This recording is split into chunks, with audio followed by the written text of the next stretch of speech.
24 फरवरी 2025 का यह वाकया है। एक अदालत के अंदर 4 व्यक्ति कटघरे में खड़े हुए थे। साथ ही अदालत वकीलों से और आम लोगों से और साथ ही साथ मीडिया कर्मियों से खचाखच भरा हुआ था।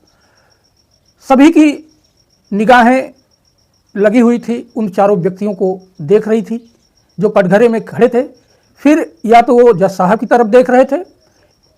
अब जज साहब की तरफ से फैसला आने वाला था, क्योंकि इस मामले की पूरी तरह सुनवाई हो चुकी थी।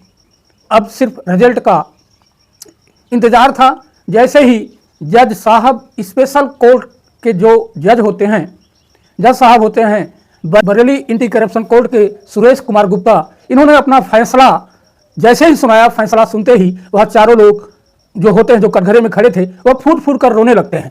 दरअसल जज साहब कहते हैं कि इन चारों को 10-10 साल की सजा और 50-50 हज़ार अर्थदंड सुनाया जाता है। इतना कहना था कि अब इन चारों में से एक तो जो गुंडा होता है और 3 सिपाही होते हैं, और साथ ही कहा जाता है कि इनको गिरफ्तार करो और गिरफ्तार करने के बाद जेल भेज दो।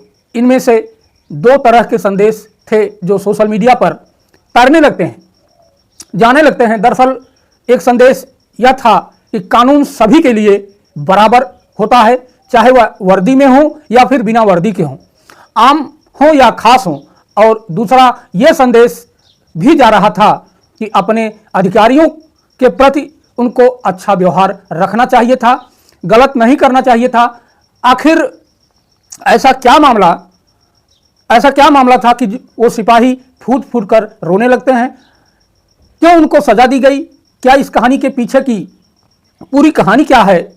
आज इसी घटनाक्रम के माध्यम से जानने की, समझने की कोशिश करते हैं। आदाब, नमस्कार, मैं रकीब मास्टर। आज की जो सच्ची घटना मैं आपको सुनाने जा रहा हूं, यह सच्ची घटना है उत्तर प्रदेश के बरेली का एक थाना लगता है कैंट। दरअसल बात कर रहा हूं 2 सितंबर 2010 की शाम 5 बजे के आसपास का वाकया रहा होगा। बरेली शाहजहांपुर रोड पर एक लंबा सा जाम लगा हुआ था, ट्रक खड़े हुए थे। वहीं पास से ही एक एसपी ट्रैफिक होती हैं, जिनका नाम कल्पना सक्सेना बताया जाता है। आईपीएस ऑफिसर उनका ड्राइवर होता है, नाम संजय सिंह होता है। उनके हमराही होते हैं, हमराही सिपाही, एक का नाम ऋषिपाल और दूसरे का नाम जीत सिंह होता है। ये सब साथ थे। और इसी बीच में ये आईपीएस ऑफिसर कल्पना सक्सेना ने किसी से पूछा कि ये जाम क्यों लगा हुआ है, क्या बात है? तभी किसी ने कहा कि तुम्हारे ही लोग तो यहाँ अवैध वसूली कर रहे हैं। जैसे ही आईपीएस ऑफिसर ने यह बात सुनी, उनको बड़ा अटपटा लगा, बड़ा झटका लगा, बड़ा बुरा लगा। क्या काम किया कि आगे कुछ मजार थी, मजार से पहले ही एक गाड़ी खड़ी हुई थी और गाड़ी में 3 लोग बैठे हुए थे। एक व्यक्ति जो ट्रकों को रोक करके उनसे वसूली कर रहा था, पैसे की वसूली कर रहा था, उन्होंने मौका देखते ही अपनी गाड़ी को थोड़ा दूर खड़ा किया और साथ ही वह पैदल ही अपने हमराही सिपाहियों के साथ निकल जाती हैं। आईपीएस ऑफिसर कल्पना सक्सेना जैसे ही वह पैदल जा रही थी, उन्होंने मजार के पास देखा कि एक सफ़ेद रंग की मारुति सुजुकी खड़ी हुई है, उसमें 3 लोग बैठे हैं। ड्राइवर सीट पर जो बैठा था वह सिपाही था और पीछे सीट पर जो 2 व्यक्ति बैठे थे वह भी सिपाही होते हैं। और एक व्यक्ति जो सादी वर्दी में था, लोगों को रोक टोक करके ट्रक वालों से जिनके वसूली कर रहा था, इसी काम में लगा हुआ था। इसी बीच में यह खबर पहुंच जाती है कि कार में बैठे हुए 3 सिपाहियों तक कि 3 सिपाहियों ने जल्दी गाड़ी स्टार्ट की और उस आम आदमी से कहा, तुम भी जल्दी से यहाँ से भागने की कोशिश करो। यह आईपीएस ऑफिसर कल्पना सक्सेना है। कल्पना सक्सेना के बात सुनने के बाद उस गाड़ी को जैसे ही वहाँ से भगाने की कोशिश की जा रही थी, तो ड्राइवर जो था, जिसका नाम मनोज सिपाही था, वह गाड़ी चला रहा था। आईपीएस ऑफिसर ने दौड़कर, इससे पहले कि गाड़ी की रफ्तार ज़्यादा बढ़ती, आईपीएस ऑफिसर कल्पना सक्सेना की रफ्तार तेज हो जाती है। तेजी से बढ़ करके उन्होंने जैसे ही फिल्मों का सीन होता है, फिल्मी स्टाइल में खिड़की के अंदर में अपना हाथ डाला और उसकी ड्राइवर की गर्दन को पकड़ ली। और गर्दन पकड़ने के बाद उसने रोकने के लिए कहा, क्योंकि वो लगातार भागने की कोशिश कर रहा था। इस बीच में जो लगातार भागने की कोशिश कर रहा था, पीछे जो बैठे हुए सिपाही थे, जो पिछली सीट पर बैठे थे, उन सिपाहियों ने उस आईपीएस ऑफिसर को पीटना शुरू कर दिया। कभी वो सिर पर मार रहे थे, तो कभी जो है हाथ पर मार रहे थे, कभी उसे धक्का देने की कोशिश कर रहे थे। लेकिन आईपीएस ऑफिसर ने हिम्मत नहीं हारी और डट कर मुकाबला करती रही। वो बार बार एक ही बात कह रही थी, यहाँ से भागने की बिल्कुल भी कोशिश मत करो, आप यहाँ जहाँ हो वहीं के वहीं रुक जाओ, नहीं तो अंजाम ठीक नहीं होगा। तब इस तरह की बात वो कह रही थी। जो सिपाही थे वो डर नहीं रहे थे, बल्कि उस आईपीएस ऑफिसर के साथ मारपीट भी कर रहे थे। और इस तरह उन्होंने 200 मीटर तक ऐसे ही गाड़ी चलाती रही और उनको घसीटती रही लगातार। यह कार्यक्रम दोहराया जा रहा था।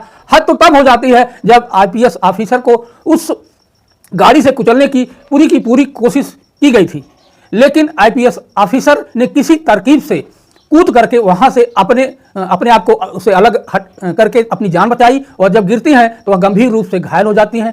तीनों के तीनों सिपाही वहां से भाग जाते हैं। अब जब उनके जो हमराही हैं वो दौड़कर उनके आते हैं, कहते हैं मैडम को पकड़ते हैं, उन्हें जल्दी से हॉस्पिटल लेकर जाते हैं। हॉस्पिटल में एडमिट कराया जाता है और कई दिनों के बाद जब वहाँ से हॉस्पिटल से छुट्टी होती है तब अपने सीनियर ऑफिसर को पूरी कहानी कल्पना जी बताती हैं। निकटतम थाने में पहुँच जाती हैं और उनके खिलाफ एफआईआर दर्ज करवाई जाती है। दरअसल फर्रुखाबाद के रहने वाले सिपाही होता है रविंद्र, जिसको प्यार से या फिर उसकी एक अलग पहचान थी, जिसको लोग टाइगर के नाम से भी जानते थे। साथ ही एक नकटिया का रहने वाला रविंद्र नाम का एक सिपाही होता है और उसका एक सगा भाई था जो धर्मेंद्र, जो शादी वर्दी में था, जो ट्रकों से गुंडागर्दी करके वसूली कर रहा था। साथ ही और सिपाही एक होता है जिसका नाम मनोज होता है, उसको भी लोग सुल्ताना के नाम से भी जानते थे, रहने वाला मुरादाबाद का होता है। इनके खिलाफ एफआईआर दर्ज कर ली जाती है और एफआईआर में मुद्दा होता है भ्रष्टाचार। साथ ही जो आईपीएस ऑफिसर ने रोकने की कोशिश की थी तो उन्होंने एक तरह से जान से मारने की कोशिश की, जिस तरह से उनको मार रहे थे, पीट रहे थे आईपीएस ऑफिसर को, तो यह मामला हत्या का प्रयास और साथ ही साथ भ्रष्टाचार के मामले में एफआईआर दर्ज हो जाती है। अब इस मामले में पुलिस की तरफ से जब जांच पड़ताल की जाती है तो तीनों के तीनों सिपाहियों को निलंबित कर दिया जाता है। उनके खिलाफ जो जांच पाई जाती है, साथ ही जब उनके ऊपर दोष सिद्ध पाया जाता है तो साल 2014 की बात है, उनको सेवा से यानी कि उत्तर प्रदेश की पुलिस में से बर्खास्त कर दिया जाता है। और यह मामला फिर ये तीनों जो आरोपी सिपाही होते हैं वह हाई कोर्ट चले जाते हैं और वह अपने ऊपर लगे हुए आरोपों को बताते हैं कि हमारे ऊपर जो लगे हुए आरोप हैं ये बिल्कुल बेबुनियाद हैं, इनके कोई दम नहीं है, इस बेदम है। हाई कोर्ट ने इनके मामले की सुनवाई की, इनको फिर से बहाल कर दिया जाता है। लेकिन मामला फिर एक और आईपीएस ऑफिसर होते हैं, उन आईपीएस ऑफिसर ने इस मामले की पुनः जांच पड़ताल की और पुनः जांच करने के बाद भी इनके जो ऊपर लगे हुए आरोप थे यह दोषी पाए जाते हैं और दोषी पाए जाने पर दिसंबर 2021 का ये वाकया है, ये इन्हें फिर से सेवा से बर्खास्त कर दिया जाता है। उधर इस मामले की जांच पड़ताल की गई थी, सीओ एसपी सिंह होते हैं, लेकिन एसपी सिंह ने उतने ये जो भ्रष्टाचार के इन पर आरोप लगाए गए थे, जो भ्रष्टाचार के लायक को साक्ष्य जुटाने में सक्षम नहीं हो पाते हैं, वो साक्ष्य थे, जो सबूत थे वह भ्रष्टाचार से जुड़ा जोड़ नहीं पाए, उन लोगों तक पहुंच नहीं पाए। उन ट्रकों से जो वसूली हो रही थी, जो उन ट्रकों से वसूली की, इन पर जो आरोप सिद्ध होता नहीं है। लेकिन यह बात 24 फरवरी 2025 को लगभग 14 साल तक यह केस चलता है और 14 साल के बाद इस मामले में जब अदालत की तरफ से फैसला सुनाया जाता है तो इन आरोपियों को, जो सिपाही होते हैं, इनको 10-10 साल की सज़ा के साथ ही साथ 50-50 हज़ार का अर्थदंड भी सुनाया जाता है। इनमें से जो इनका एक सिपाही का भाई जो होता है, जो आरोपी, जो गुंडा होता है जिसका नाम धर्मेंद्र होता है, उसको भी सज़ा सुनाई जाती है। चारों ही अदालत में होते हैं, अदालत के कटघरे में खड़े होते हैं और जैसे ही सज़ा सुनाई जाती है ये चारों के चारों फूट फूट करके रोने लगते हैं और अपनी ज़िंदगी की, जो बची हुई ज़िंदगी की, उसकी दुहाई देने लगते हैं। कहते हैं ये सब होने के बाद हमारी ज़िंदगी पूरी तरह से बर्बाद हो चुकी है।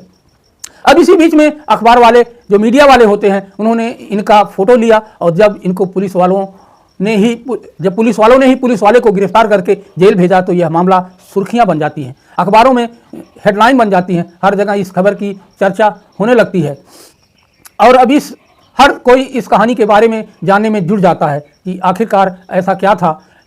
तो उन्होंने उस आईपीएस ऑफिसर को, अगर आईपीएस ऑफिसर ने पूरे शिद्दत से, पूरी ताकत से काम न लिया होता तो शायद ये लोग उनको जान से मार देते और इसलिए यह मामला अदालत में भी गया और अदालत ये आईपीएस ऑफिसर जो होती हैं जो 21 अप्रैल 1964 को इनकी पैदाइश होती है उत्तर प्रदेश के मेरठ ज़िले में, और मेरठ कॉलेज से इनकी पढ़ाई लिखाई हुई थी। ज्योग्राफी में बताया जाता है कि इन्होंने एमए किया था। साथ ही इन्होंने साल 1990 में पीपीएस की परीक्षा पास करने के बाद सर्किल ऑफिसर इनके सीओ बन जाती हैं, और 16 जनवरी साल 1994 को यह पहली नियुक्ति पाई जाती है। इसके बाद लगभग 16 साल के बाद इनको आईपीएस का कैडर मिल जाता है, यानी कि साल 2010 में ये आईपीएस ऑफिसर बन जाती हैं, और इसके बाद इनकी जगह जगह पोस्टिंग होती रहती है। और ये बरेली में इनकी पहली पोस्टिंग होती है। पहली पोस्टिंग में ही इनके साथ हादसा हो जाता है। उसके बाद 3 सिपाही इन्हें जान से मारने की कोशिश करते हैं, अपनी कार से कुचलने की कोशिश करते हैं। यह मामला लगभग 14 साल तक अदालत में चलता रहता है, और उसके बाद फिर अदालत से फैसला आता है तो पूरे उत्तर प्रदेश में इस बात की चर्चा हो जाती है। अगर आज फ़िलहाल वर्तमान स्थिति की बात करें तो इनका डीआईजी का पद है, और यह फ़िलहाल गाज़ियाबाद में इनकी पोस्टिंग चल रही है। दोस्तों, इस पूरे घटनाक्रम को सुनाने का उद्देश्य किसी को परेशान करना नहीं, बल्कि किसी का दिल दुखाना नहीं है, बल्कि आपको जागरूक करना है, आपको सचेत करना है। जिस तरह से उन तीनों पुलिस वालों ने भ्रष्टाचार किया, यानी कि वो रिश्वत ले रहे थे और अपने ही सगे भाई का इस्तेमाल कर रहा था। काश आईपीएस ऑफिसर के कहने पर वो रुक जाते तो शायद उन्हें हो सकता है कि भ्रष्टाचार के मामले में उनको निलंबित होने की सज़ा मिल जाती, या इससे बड़ी सज़ा नहीं हो सकती थी। लेकिन जिस तरह से उनकी दरिंदगी पूरी तरह से बर्बाद हो चुकी थी, उनकी ज़िंदगी पूरी तरह से बर्बाद हो चुकी थी। कई साल तक वह सलाखों के पीछे भी रहेंगे और नौकरी से भी उन्हें बर्खास्त होना पड़ेगा। उन्हें बहुत बड़ी सज़ा मिली है। इस मामले से न केवल इनको सज़ा मिली है, बल्कि पूरे उत्तर प्रदेश के जो सिपाही हैं या फिर जो लोग हैं, कर्मचारी हैं, अधिकारी हैं, उनके एक संदेश है कि अधिकारियों के प्रति किस तरह का व्यवहार करना चाहिए। तो दोस्तों, यह सच्ची घटना आपको कैसी लगी कमेंट बॉक्स में ज़रूर बताएं। मिलते हैं किसी अन्य दूसरी सत्य घटना के साथ। तब तक के लिए जय हिंद।